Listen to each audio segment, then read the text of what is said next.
First up on our program today, it's a race against time and rising floodwaters as grain farmers, community leaders, and the National Guard scramble to fill sandbags to shore up the levee near Burnett Point in northeast Point Capee Parish.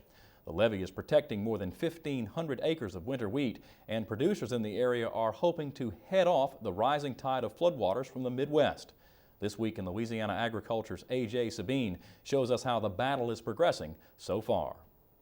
One by one, seed bags are filled, moved, and set into place.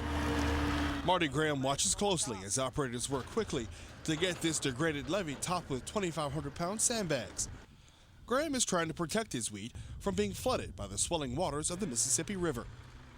He's got just 10 days to get this levee built up before the water from the Midwest makes its way to his doorstep. But they've had tremendous rains up north, and on that, like I said, April the 2nd, it's going to be at the top of the levee. So we have to get through bagging this. Today's the 24th, March 24th, but we got to get through sandbagging before April the 2nd because it will be at the top of the levee and it's going to continue to rise until it's 2 feet above the levee. This is what's at stake, Marty Graham's spring wheat crop.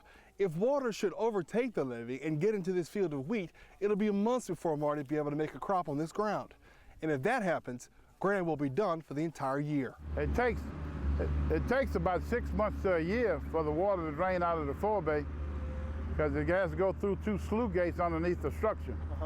And every time it rains, well, they have to shut them and let the rest of the ground drain and then restart all over again. Revet, Graham, and other farmers grow grain in what's called the forebay area of the Morganza floodway. The forebay is like the top of a funnel. It's bordered by the river on one side and by the Morganza control structure on the other. The forebay has some of the most fertile ground in Louisiana. Be well over $1 million for sure in production, especially with commodity prices being so high. You're talking about 3,500 acres of land, the wheat and the soybeans behind it.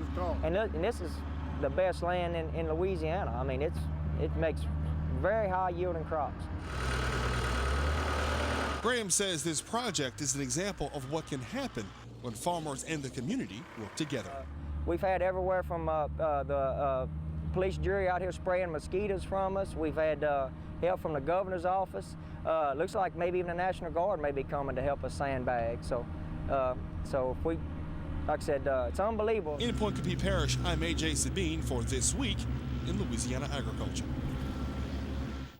The U.S. Army Corps of Engineers is assisting farmers as much as they can. Seed dealers from as far away as Arkansas and North Louisiana donated those rice seed bags you saw in A.J.'s story.